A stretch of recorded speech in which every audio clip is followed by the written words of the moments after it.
Hello my good smelling friends, Ify here with a quick review featuring the house of Fragonard. Ever since I bought this gigantic bottle of Eau de Seducteur last year, I kept receiving their magazine, and inside the magazine there are always like 3 samples of their fragrances. But when I say sample, it's a lot, because this is more like a moisturized or perfumed napkin, and you can't really test the fragrance totally by just smelling this napkin. These kept piling up and I wanted to review them sooner, but I thought, people aren't really interested in this house.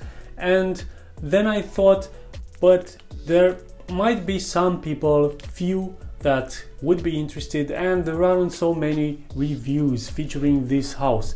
And it's really a shame, because they do have some really interesting fragrances. But I wish I had, and by the way, I am not sponsored by Fragonard. I wish I was, and I wish they had sent me like proper samples or full bottle of their perfumes, because with these napkins I can't really test the performance of the fragrance. I can get an idea of how the fragrance smells, but I can't really do like a full review. And this is what this video is going to be about. I'm going to open one of these and I'm going to do like a quick, not first impression, because I'm going to review this one, Beau Gosse, which I already received in the past. I opened it, I smelled it, I got the first impression, but I didn't get to do like a quick review back then, and I want to do one right now. So let's get into this one. So if I remember this properly when I last tested this, and I hope this is the one which I do remember.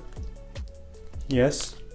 So Beau Gosse, which is an eau de toilette, and this is how the sample comes. It's just this perfumed napkin. You have to use it on your skin, I think. If you don't use this right after you open the packaging, this will dry out and it will lose the smell. So when I smell Beau Gosse, it's like the time when I had the first impression.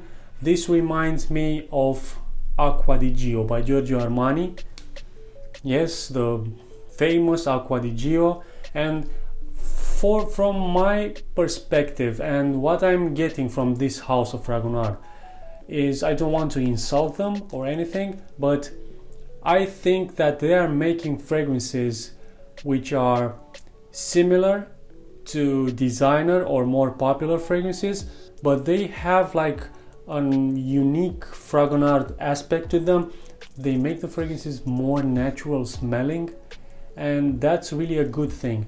I can't really see this house like a clone house, because some of the time they are making the fragrances better, and this natural smelling, it doesn't make them feel like they are clones or something like that. So again, Beau Gosse reminds me and gets me the feeling like I'm wearing Acqua Di Gio, but it's more, like I said, more natural smelling, less spicier, more creamier. So yeah, it's really a shame that I can't really test the performance of this, because it does have the potential of being maybe even better than Acqua Di Gio. But I don't know if I want to pay, I think it was £30 for the 100 ml.